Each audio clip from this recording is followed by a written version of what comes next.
Hello, and welcome to the Perspectives in History podcast. I'm your host, Willem Connor. Thank you very much for listening. Before we begin this week's episode, I have a couple of announcements to make first regarding the show. As I'm sure you no doubt noticed, the podcast has undergone a sort of rebranding. From now on, the podcast formerly known as Historia Dramatica will be the Perspectives in History podcast. This change is merely an aesthetic one and will in no way affect the content of the show going forward, nor will any drastic changes be made to previous content. The podcast will remain the same show that you are already familiar with. Now, I'm sure you're wondering why I decided to make such a change. And the answer is that this decision mainly came down to a personal preference. I will admit that when I originally decided on a name for the podcast, way back in the autumn of 2020, I chose Historia Dramatica because I thought it sounded vaguely Latin, only to find out that it's actually closer to Spanish than anything else, really. I feel like with this new name, the podcast might more easily reach English-speaking audiences. Which is not to say that I have anything against any listeners who might speak Spanish, it's just that this podcast isn't really narrated in that language. Anyway, I originally intended to carry out this rebrand at the same time that I came out of hiatus last month, but not everything was ready by that point. On a technical note, the name change may affect the podcast's feed on whichever listening platform you use. There are still a few technical kinks that I'm trying to work out on my end, to make sure that if you were subscribed to the podcast previously, the feed will be redirected to the current one. I should have this sorted out shortly, so please bear with me. Anyway, with that announcement out of the way, let's begin today's narrative. Previously in our series on Girolamo Savonarola, we mainly discussed the events of the year 1497. At the beginning of this year, Savonarola seemed to be on the ascent. He had openly defied the Pope, Alexander VII, and suffered very few consequences. His mission to reform the post-Medician government of Florence was continuing apace, and he had successfully rallied the city's population to defend their precious republican institutions against the return of Lorenzo the Magnificent's son, Piero. In February 1497, Savonarola celebrated what was perhaps his greatest triumph, the Bonfire of the Vanities. Seeking to purge the city of all vice, Savonarola had mobilized an army of young boys to rove the streets of Florence, with the purpose of confiscating various items that the friar considered to be invitations to sin, gambling paraphernalia, beauty supplies, secular writings and artworks, and so on. All these vanities, as he called them, were brought to a massive bonfire at the Piazza della Signoria in the center of the city and burned in a spectacular display of outward virtue. However, not all was well in the city that Savonarola had dubbed his New Jerusalem. Adverse weather conditions had led to a poor harvest that year, which in turn led to near-famine conditions. The price of grain skyrocketed and average people struggled to feed themselves. An influx of peasant refugees from the countryside had reintroduced the plague to the city, for which there was still no known cure. Throughout the year, the apothecary and diarist Luca Landucci reported several instances that he witnessed of people simply dying in the streets, whether it be from plague or from starvation. Florence's prospects on the geopolitical side of things were looking just as bleak. For the better part of the last 3 years, Florence had been fighting a war to retake the rebellious city of Pisa, to no avail. The war had resulted in hundreds of casualties and strained the Republic's economy near the breaking point. At this juncture, nearly all the other states of Italy had adopted a hostile stance towards the Republic of Florence. Their only ally was the Kingdom of France, with whom they had sided when King Charles VIII invaded the Italian peninsula 3 years prior. Hopes of a renewed French offensive were dashed when, in February 1497, news reached Florence that the French king had signed a treaty with the coalition of Italian states known as the Holy League. This development was a particularly welcome one to Pope Alexander VII, as it meant that he now had been given a free hand to punish Florence and its de facto leader, the renegade friar Girolamo Savonarola. The friar's constant stream of invective against the corruption of the Catholic Church had certainly earned him no friends in Rome, but what had truly raised the ire of the Pope was Florence's refusal to join the Holy League, for which he laid the blame squarely upon Savonarola and his malign influence on the city's politics. Now that he no longer had to fear French intervention, Alexander VII brought the full might of his authority to bear upon Savonarola and issued a writ of excommunication against him in mid-1497. Despite the grim prospect of being effectively disbarred from the church, Savonarola continued to exhibit an optimistically defiant attitude towards Rome. He remained utterly convinced that the reform of the Catholic Church was an inevitability, and that he would be the one to lead the charge. Savonarola's opponents, meanwhile, regarded his excommunication as the beginning of the end for the friar, and very soon afterwards, all the immoral behaviors which Savonarola had worked so hard to curb began to reappear in the city. Savonarola's opponents included a number of prominent men in Florentine society, including most of the members of the Signoria, the executive body of the Republic. Savonarola's excommunication had put the Signoria in a rather difficult position. To begin with, they were anxious to put the Republic back in the Pope's good graces, seeing this as the only way that they might be able to bring the war against Pisa to a decisive conclusion. The Pope's blessing, however, was predicated upon two conditions. 1. Florence's joining the Holy League, and 2. The handover of Savonarola to papal authority. While on a personal level, the men of the Signoria likely would have wanted nothing more than to be rid of this troublesome priest once and for all, Savonarola still remained very popular among a wide swath of Florence's population. Such an action was liable to shatter the fragile peace which existed between the city's political factions. All the while, Savonarola had shut himself within the confines of his cell in the convent of San Marco. He wrote tirelessly to defend himself against accusations that he was a heretic and a schismatic. In a series of open letters addressed to all faithful Christians, Savonarola had rather convincingly laid out the case that he had been excommunicated without either evidence or a trial, and that the writ was therefore invalid. In this time, he also wrote what many considered to be his magnum opus, a treatise entitled The Triumph of the Cross. In this work, Savonarola expertly laid out the justification for the ultimate truth of Christianity in a way that was so empirical that it is now considered to be somewhat ahead of its time.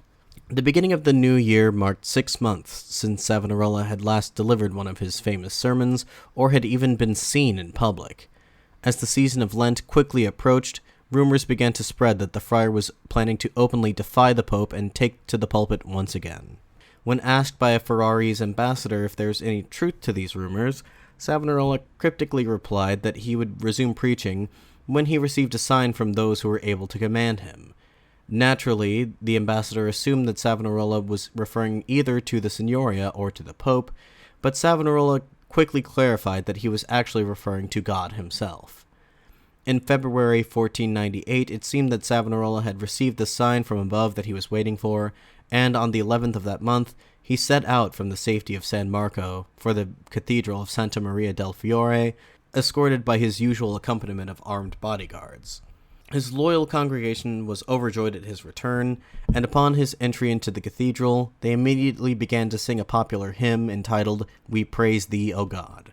With his usual stoic demeanor, Savonarola humbly replied that he was unworthy of such a reception, being as he was but dust and ashes. It can be assumed that this crowd was some degree smaller than those who had flocked to hear him in years past.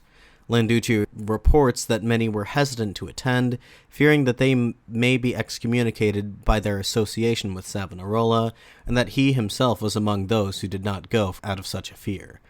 Preaching to those who had been brave enough to risk excommunication just to hear his words, Savonarola began to expound on that day's biblical subject, which was the book of Exodus.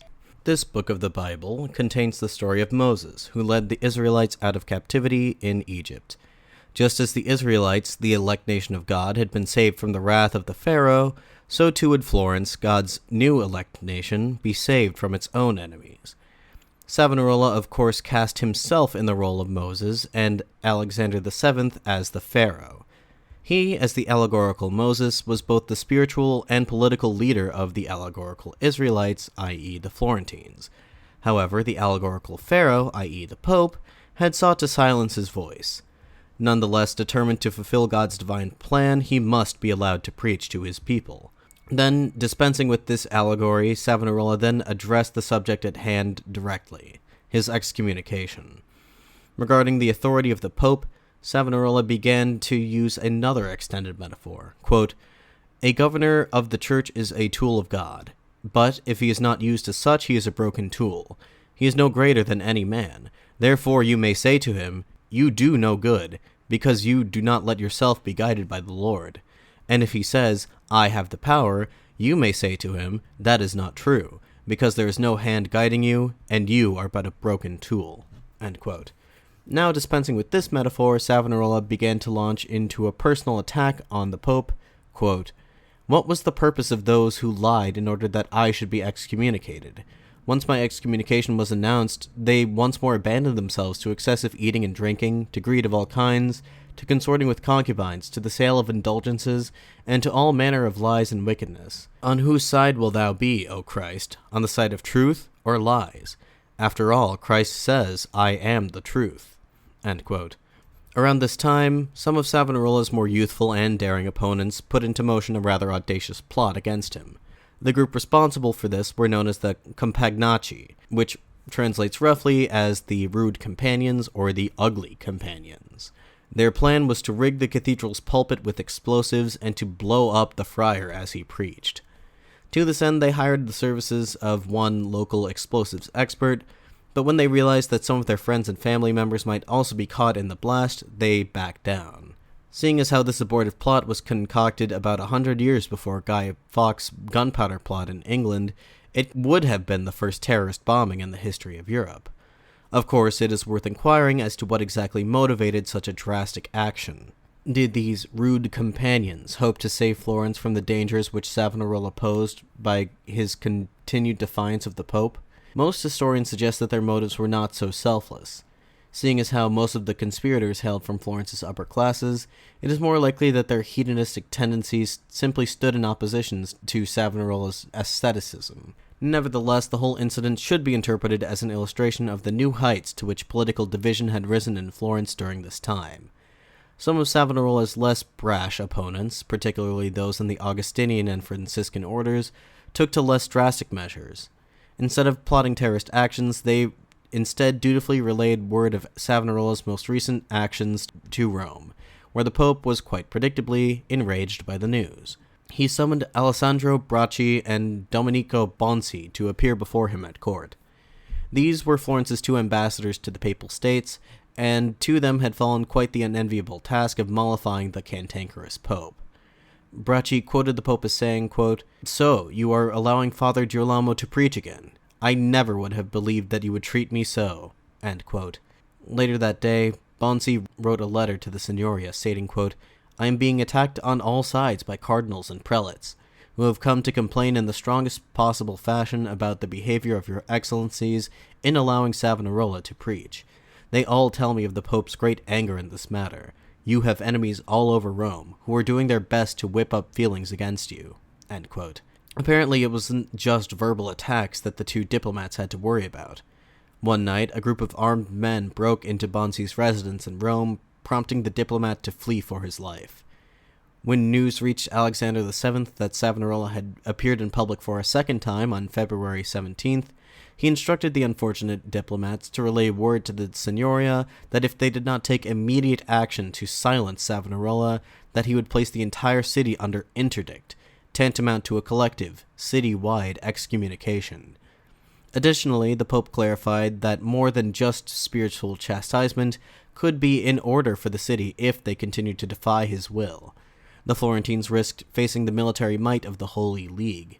The fact that the Pope could still issue a call to arms, to which the majority of the other Italian states would be compelled to respond, was a fact that was surely not lost on the Florentines.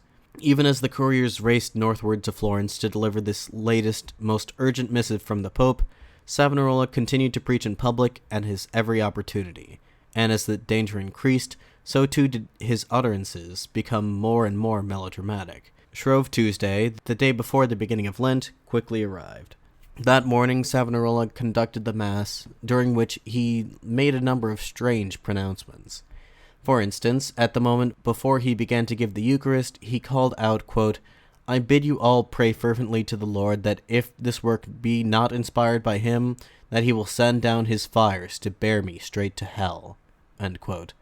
Later that day, he intended to repeat his display of the previous year, of a bonfire of the vanities, although the sources suggest that this year's affair was met with a more mixed reception than it had been previously. There are several reports of Savonarola's boys being attacked in the streets as they went around attempting to confiscate vanities.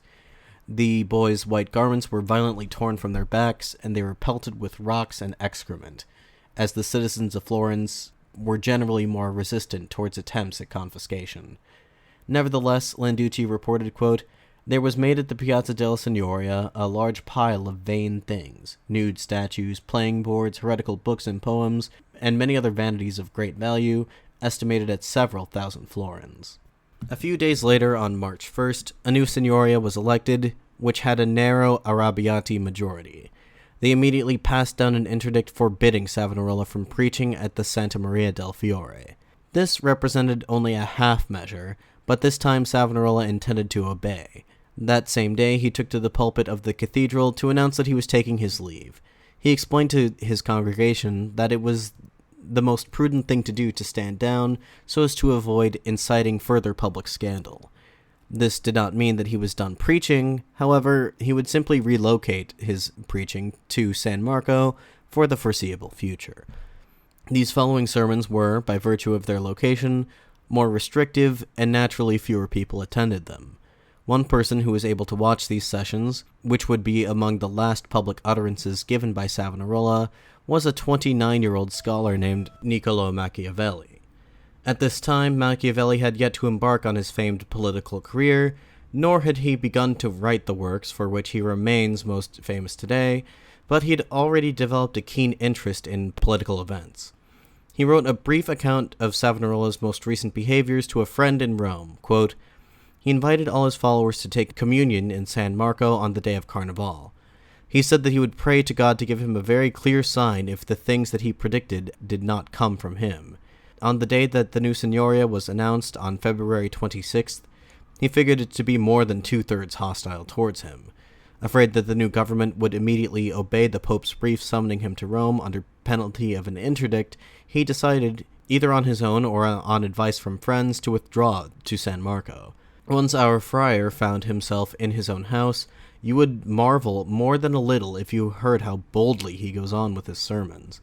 Feeling himself very unsafe and believing the news to be bent on doing him harm, and figuring that many citizens would be ruined along with him, he began saying many terrifying things, very believable to anyone who didn't examine them carefully. He said that God had told him that there was someone in Florence who wished to make himself a tyrant, and was holding secret meetings to bring this about. And he said that trying to drive him out, to excommunicate him, and to persecute him could only bring about this tyranny. But after the Signoria wrote to Rome on his behalf, he saw that he no longer had to fear his enemies in Florence. Whereas previously he only sought to unify his party by bad-mouthing his opponents and to frighten them using the word tyrant, now he sees he no longer has to do that and has changed his tune. Exhorting them to unity and making no mention of their tyranny or wickedness, he tries to set them all against the supreme pontiff, saying things one might say of the most wicked man there is, and so he goes, in my judgment, adjusting to the times and coloring his lies." End quote. It was around this time that the Pope's message threatening to place the city under interdict arrived in Florence.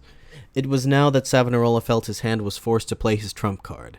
He took it upon himself to write a circular letter to the most prominent Christian rulers of Europe, including the Holy Roman Emperor, the King and Queen of Spain, and the kings of France, England, and Hungary. Banking on the hope that word of Pope Alexander VII's unchristian behavior had spread far beyond the confines of the Italian peninsula, Savonarola proposed to each of these monarchs that a council of the church be held to remove the Pope from office. In this letter, he makes a number of bombastic claims and defends them by claiming that this information was, in fact, revealed to him by God himself. Quote, "The time to avenge our disgrace is at hand, and the Lord commands me to expose new secrets, revealing to all the world the perilous waters into which the ship of St. Peter has sailed. Such circumstances are due to your lengthy neglect of such matters. The church is filled with abominations, from the crown of her head to the soles of her feet, and yet not only do you neglect to cure her of her ailments, but instead you pay homage to the very source of the evils which pollute her. Wherefore the Lord is greatly angered, and has long left the church without a shepherd. I now hereby testify, in in the word of the Lord that Alexander is no pope, nor can he be regarded as such. Aside from the mortal sin of simony, by means of which he purchased the papal throne, and daily sells church benefices to the highest bidder, as well as ignoring all the other vices which he so publicly flaunts, I declare that he is not a Christian, and does not believe in the existence of God, and thus far exceeds the limits of infidelity." End quote. After these opening remarks, he proceeded to make his pitch for a church council at some unspecified neutral location. The remainder of the letter consists mainly of personal appeals to each of the rulers to whom these letters were addressed. To the Holy Roman Emperor, Maximilian I, he wrote some words reminding him of his duty as emperor, that is to say that he was obliged to save the church from danger. To the Catholic monarchs of Spain, Ferdinand and Isabella, he asked what use their victory over the Muslims would be if they would allow the church to be destroyed from within. Savonarola reserved his most choice words for King Charles VIII of France. Although he had, in a fit of rage, predicted the king's imminent death not a year earlier, Savonarola seemed to imply that God was giving the king one final chance to fulfill his divinely appointed role as the one who would initiate the wholesale reform of the church. Quote, "Surely you could not have forgotten the sacred role which the Lord has bestowed upon you, which means that should you fail to rejoin this holy enterprise, the punishment inflicted upon you shall be far in excess of that which will be meted out to the others. Bear in mind that God has already given you the first sign of his wrath, you who bear the title of Most Christian King, you whom the Lord has chosen and armed with the sword of his vengeance. Are you prepared to stand aside and witness the ruin of the church? Are you willing to ignore the grave dangers that imperil her?" End quote. The first sign of God's wrath towards King Charles VIII, to which Savonarola was referring, was, of course, the death of the king's infant son. No doubt Savonarola had once again placed his greatest hopes on the King of France. The death of the poor Dauphin Charles had had a sobering effect on his father. No longer abandoning himself to his sumptuous feasts and sexual escapades, his thoughts now dwelled on the state of the church. Savonarola's letters to the princes were tantamount to a declaration of war against Alexander VII. From here on out, the struggle could only end with his death or with his victory. In either event, this was a point from which there could be no turning back. Of course, it did not take long for word of Savonarola's most recent provocation to reach the ears of Alexander VII. The Pope immediately recognized this action as representing the most clear and present threat to his position, and he knew that he would have to take equally drastic action to prevent this letter from circulating. To this end, he worked closely with Savonarola's opponents within Florence to ensure that this letter did not leave the city. Arrabbiati spies posted at the city gates apprehended anyone wearing the distinctive robes of the Dominican order, but here Savonarola seems to have outwitted them. He still had his contacts in Florence's diplomatic corps, and he attempted to use them to deliver his message. Still, there is no evidence to suggest that Savonarola's letters reached any of their intended recipients. The King and Queen of Spain were away at the time and were not able to receive their copies in time. The letters sent to England, Germany, and Hungary seemingly disappeared without a trace. The letter intended for Charles VIII, meanwhile, was intercepted by a group of highway robbers as it passed through Milanese territory. Around this time, a most serious challenge was posed to Savonarola by one of his more vehement opponents, a Franciscan monk named Francesco de Puglia. At some point in the previous year, de Puglia had delivered a sermon wherein he challenged Savonarola to prove the truth of his doctrine through a trial by fire. The trial by fire was a rather antiquated practice that was effectively just a form of torture. In a trial by fire, the accused party would typically be made to walk a certain distance over a bed of hot coals. If the accused was able to undergo this ordeal and emerge largely unscathed, it was interpreted to be proof of divine favor. Needless to say, in these more enlightened times, such things were regarded as vestiges of a barbaric past. The last recorded trial by fire in Europe had occurred almost 400 years ago, around the time of the First Crusade. Savonarola naturally ignored this challenge when it was first posed to him back in 1497. Now it was March of 1498. Since Savonarola had been forbidden from delivering his annual Lenten sermons, he had written scripts of these sermons that were to be delivered on his behalf by clergymen who remained loyal to him and the cause. Savonarola's chosen mouthpiece was his fellow Dominican, a friar named Domenico da Pescia. In his Lenten sermons, Savonarola, through Tepescia, had once again prayed to God that if his, i.e. Savonarola's, doctrine was heretical, that, quote, God will send a fire down upon me, which shall consume my soul in hell, end quote. This was little more than melodramatic flair on Savonarola's part, but Father de Puglia interpreted this as a slight against him, causing him to reiterate his challenge to Savonarola on March 25th. Savonarola likely intended to simply ignore this ludicrous challenge once again, but it seems that he had not counted on the naivete of his protege. Father Domenico had interpreted Tepescia's incitement to a trial by fire as not only a challenge to Savonarola, but to himself as well. As such, 4 days later, he publicly stated his intention to undergo the trial by fire by himself. Tepescia then indicated his own willingness to participate, with the one emerging from the ordeal alive being proven correct. That day, Landucci recorded his words as follows, quote, that same day, the preacher at Santa Croce, read Francesco Tepescia, declared that he was willing to pass through the fire, accepting the invitation, saying, I believe that I shall burn, but I am content to do so for the sake of liberating the people. If he does not burn, then you may believe that he is a true prophet, end quote. When Father Domenico clarified that it would be himself and not Savonarola who would be walking through the fire, de Puglia countered that he would only participate if Savonarola did. De Puglia's incitement to a trial by fire was likely intended as a mere rhetorical device, intended to demonstrate the height of his disdain for Savonarola, and possibly to discredit him when he inevitably declined the invitation. Realistically, this whole controversy should have ended there and then, with Savonarola refusing to participate and admonishing his protege for his brashness. But by this point, many people on both sides seem to have been fully sold on the idea. Much like Father Domenico, many of the more ardent Piagnoni were practically lining up to undergo this trial by fire in Savonarola's place. His opponents, meanwhile, seized on this as an opportunity to either discredit Savonarola or to simply kill him. Either way, the controversy over the matter had reached such a fever pitch that the Signoria deemed it necessary to weigh in. The Signoria, which was at this time mainly composed of members of the Arrabbiati faction, was in favor of proceeding with the trial, seeing it as a convenient way to rid themselves of their Savonarola problem at minimal expense to themselves. Thus, on March 30th, the Signoria handed down their decision. Ultimately, it was determined that Domenico Tepescia should enter the flames on behalf of Savonarola and the Dominicans, and that Giuliano Dondielli would do so on behalf of Francesco de Puglia and the Franciscans. If the Dominican champion should burn to death, Savonarola was to be exiled, and vice versa for the Franciscans.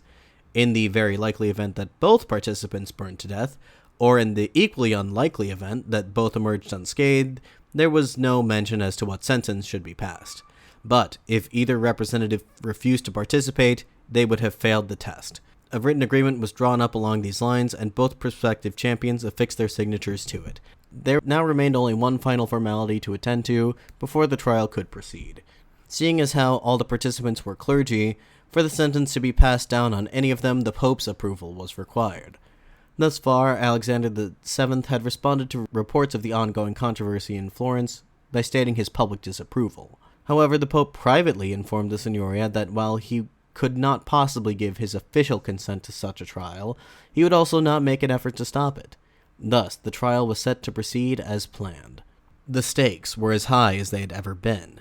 Not only would the loss of this trial strike a fatal blow to Savonarola's credibility, it would also result in his exile from Florence, thereby putting him at the mercy of the Pope. Even if he had wanted to stop this ordeal from proceeding, there was little he could do. At this juncture, practically everyone in Florence, from the Piagnoni to the Arrabbiati, to even the Pope himself, were clamoring for the trial to take place. Even Florence's moderate faction, whom Savonarola derisively referred to as the Tepidi, or the Tepid Ones, were in favor of this. One such individual, a nobleman named Girolamo Rucellai, was quoted at this time as saying, quote, "All this uproar about a trial by fire is such nonsense. The most important thing we should be discussing is how we can get rid of the friars and non-friars, the Arrabbiati and the non-Arrabbiati, so that we can bring peace to our people. As far as I'm concerned, if this trial restores harmony amongst our citizens, then let it go ahead. We should be worried about the well-being of our city, not a few monks being burned." End quote. Savonarola's own thoughts on the matter were rather mixed. On the one hand, he saw this trial for what it was, yet another attempt by his opponents to discredit him, cloaked in a legalistic shroud, and all this being done with a certain flagrant disregard for human life that only disgusted him all the more. Moreover, he felt insulted that the people had insisted on seeing some sort of miracle from him. Had he not already demonstrated the truth of his doctrine sufficiently enough? Besides, he did not believe that he should have to waste his time and risk his life in such a trivial dispute with another Florentine. The actual pressing matter of the day was his ongoing fight against Rome. If it had been one of them who had challenged him toward this ordeal, he would have most gladly participated himself. And yet, Savonarola was greatly moved by the devotion of many of his followers demonstrated in volunteering to walk through the flames on his behalf. To be sure, it was regrettable that Father Domenico was willing to put himself at such a risk for him, but there seemed to be no way to talk him out of this. Such ardor, Savonarola concluded, must be divinely inspired.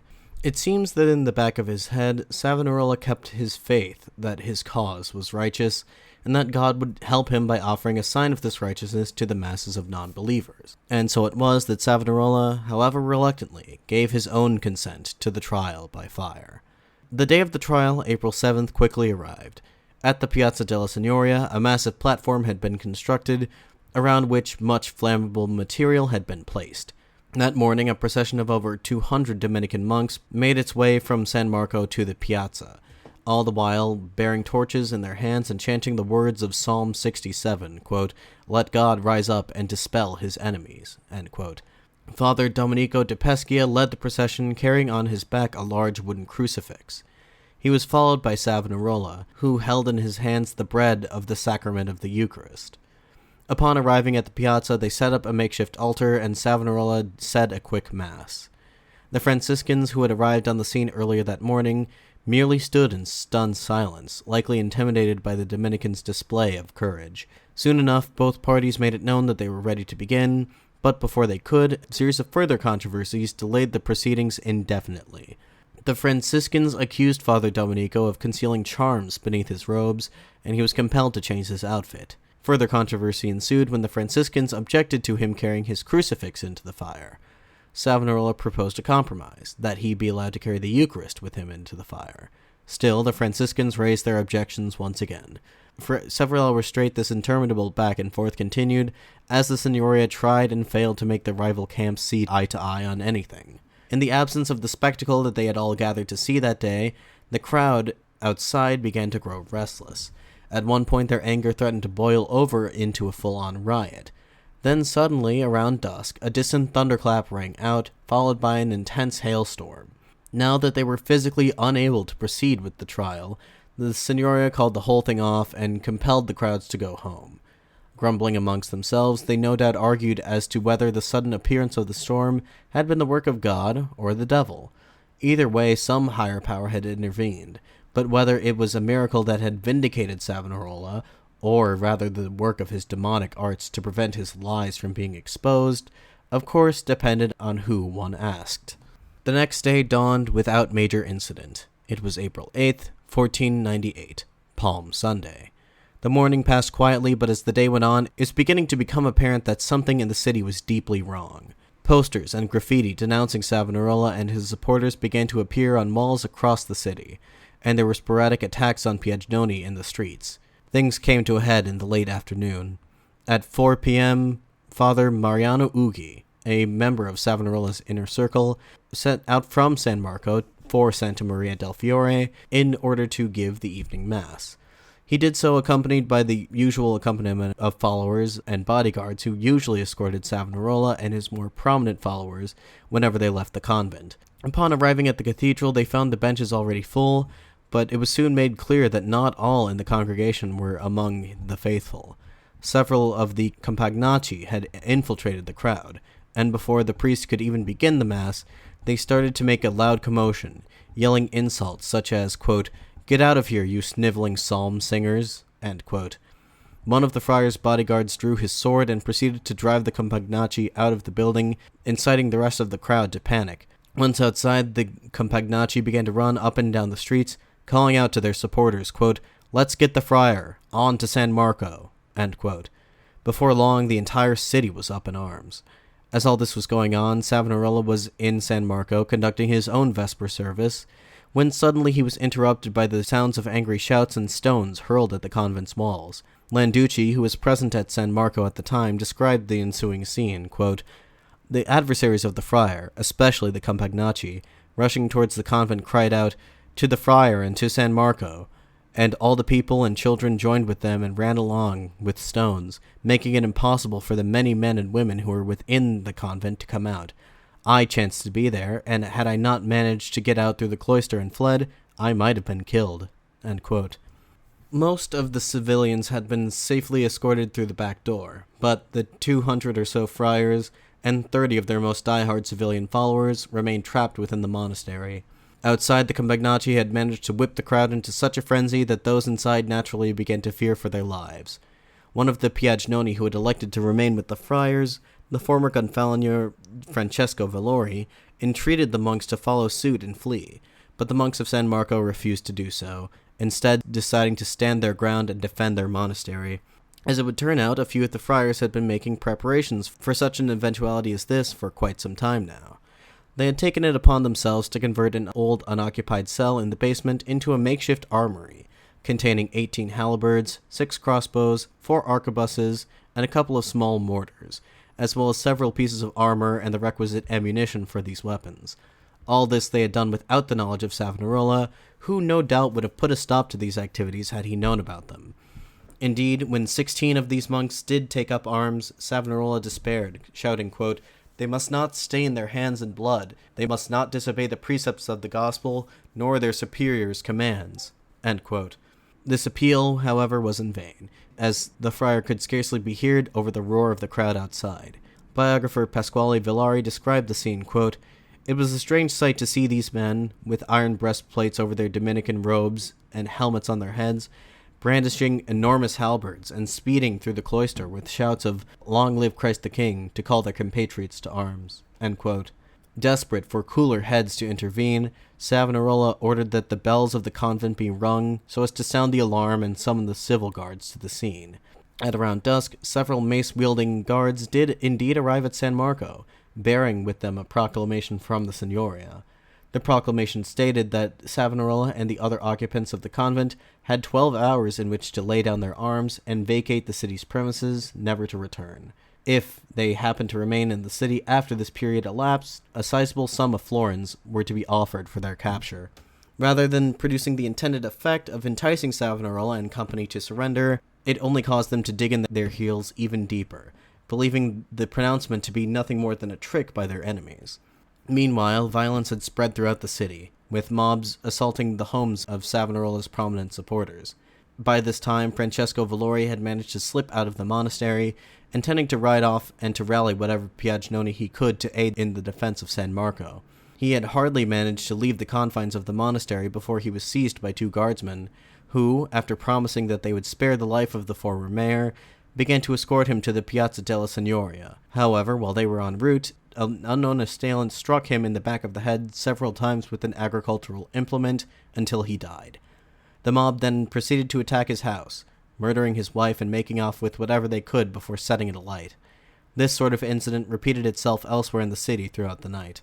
Meanwhile, within the besieged monastery, Savonarola, donning his robes and taking a crucifix in his hand, resolved to go out and face the attackers, saying, quote, "Let me go forth, since the storm has only arisen because of me." End quote. Those who were with him refused to let him do this, responding, quote, "Do not leave us. You will only be torn limb from limb, and what would become of us once you are gone?" End quote.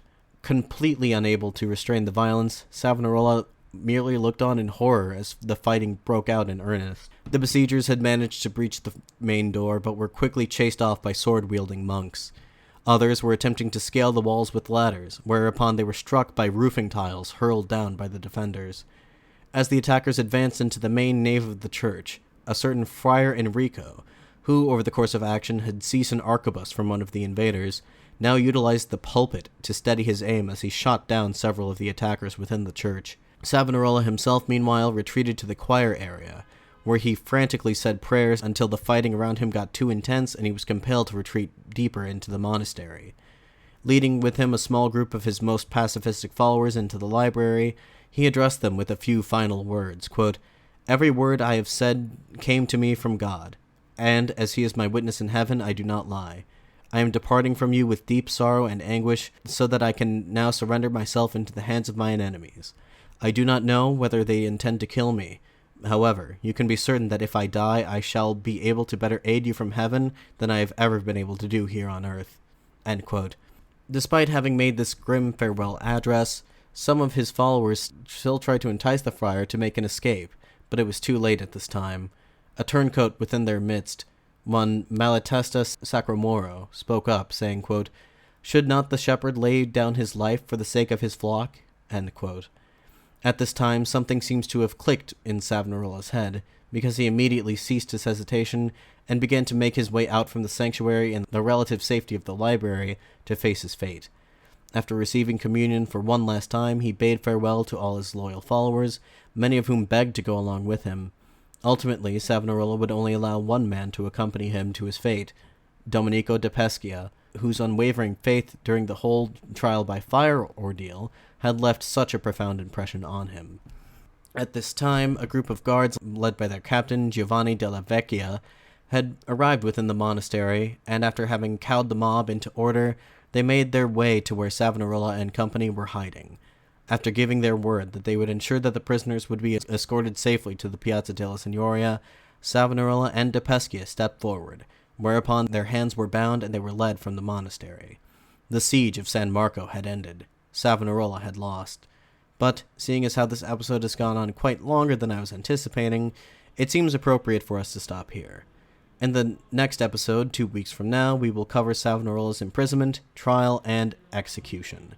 And after which point, we will give a brief retrospective on the past 9 episodes, as well as a discussion of Savonarola's legacy. Anyway, if in the meantime you have any questions, comments, concerns, etc., please feel free to email me at historiadramaticapod@gmail.com. Alternatively, it is possible to reach me via Twitter or Facebook, links to both of which can be found in this episode's description. If you've enjoyed this series thus far, please consider helping out the show via either the Patreon page or the eBay marketplace, links to both of which will also be in this episode's description. Also consider leaving a review for the show on whichever podcast listening platform you prefer to use.